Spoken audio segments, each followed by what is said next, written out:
Hey, when you're talking with a prospective client about a project, do you ever ask what their budget is for the project?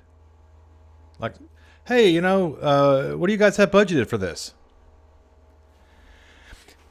If you do that, it's a mistake.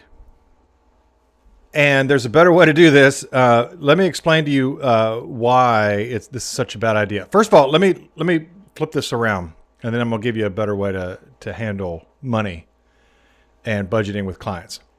If a plumber came to your house and you said, okay, you got a leak or something, and a plumber comes out and looks at it and says, okay, all right, wow, yeah, okay, I can fix that. And then the plumber said to you, hey, so what do you like? What do you guys have budgeted for this? What do you have budgeted for plumbing this year? Hear how weird that sounds? Doesn't it sound sketchy? Doesn't it sound like like the plumber is trying to trick you? We do this in the creative realms way too much. I have a video company, WeWall Films, and this is very common in video. The reason this came up is I was having coffee with a client the other day, and we were talking about our project, and she described it to me, and we had a good talk, and we talked it all out. I said, okay, well, here's what I'm gonna do. I'll send you a proposal, and I'll send you a quote for this, what we just described.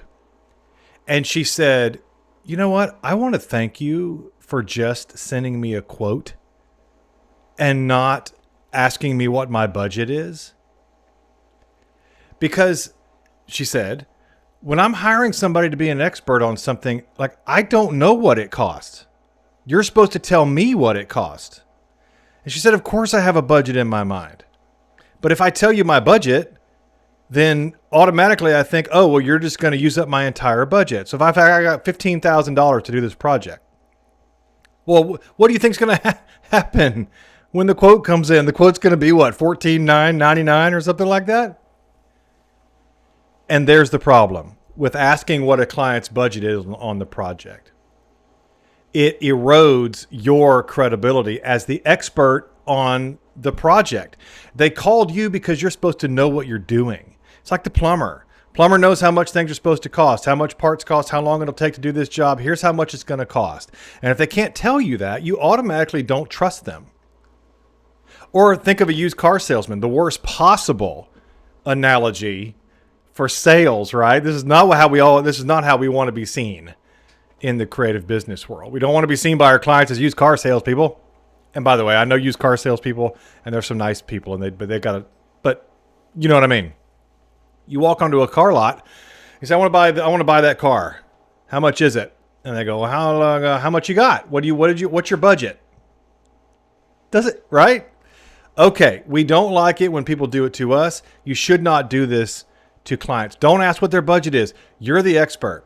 So it erodes your credibility when you aren't the one controlling the money talk, which you should do. You should say, this is what you just described to me will cost this much for my company to do it.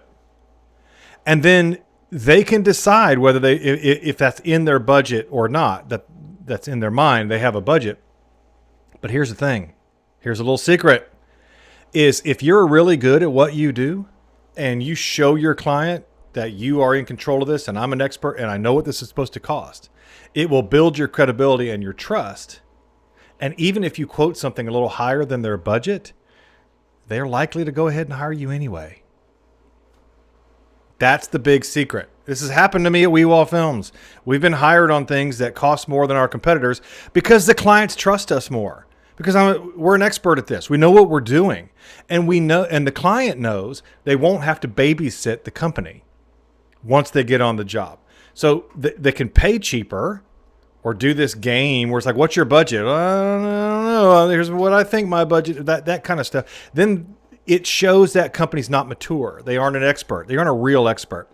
And they might be an expert in what they do, their trade, but they're not an expert in business. And grown-up clients want to do business with grown-up businesses. That means you are the one controlling the money talk.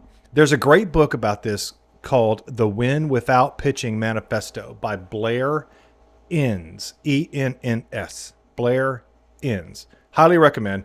He talks about this and other things in that book, it's wonderful. But he talks about setting a minimum level of engagement. That's what he calls it, minimum level of engagement. In other words, in the very first talk you have with people, when the money comes up, and it should come up in the first conversation, you talk about the project, and then you say, hey, our minimum level of engagement, like the minimum amount of money we need in a project to do the project is blank. And you're going to define that. We define one for We Well Films. I know what my minimum level of engagement is. I bring it up in the first conversation. It shows my client I am in control of my business. I am an expert. I'm confident that I know what I'm doing and that I know what we are offering, what it should cost the client. So it's a huge credibility booster. It's a huge credibility wrecker if you ask them what their budget is. The other thing is if they can't afford you, you know right away. You're not wasting each other's time. You're not doing these dumb little dances where you show them a bunch of examples and maybe you give them a concept and maybe you do that. And then they find, oh my gosh, I didn't know how much it's going to cost. I can't afford that. But you've wasted all this time. Artists are terrible about this. We got to get better at this, y'all. Creatives should understand what the value of your time and your products and your work is. You should go into that meeting knowing that value in your mind. So when a client asks you, when they come up to that spot in the meeting, and it should be your first meeting where they're describing the project and you're talking and building rapport and all that stuff, you should be able to give them a quote pretty quickly. Now, you can say you need to go back and do a little homework and talk to your folks. That's okay. But you do not ask them what their budget is. They can offer it, by the way. They might offer that, what their budget happens to be. But that is a party foul when it comes to business sales meetings. And I've had that particular client, who's a big client of a very big corporate company, and she thanked me for not asking what her budget was. Think about that. Because I know I took that pressure off of her. I took that load off of her, and she can trust me to give her the price that I know as the expert in the room on that topic should give. And she can pay it or she doesn't, but at least she knows. And the number one element you need in sales is credibility. And when you ask their budget, it hurts your credibility. It puts you on the wrong foot. And you sound like a plumber walking in trying to get all the money in their pocket instead of charging what things actually charge. So there's a little story for you. There's a little tip for you. Give this a try the next time you're in a sales meeting. And I'll bet you'll be pleasantly surprised. I love you.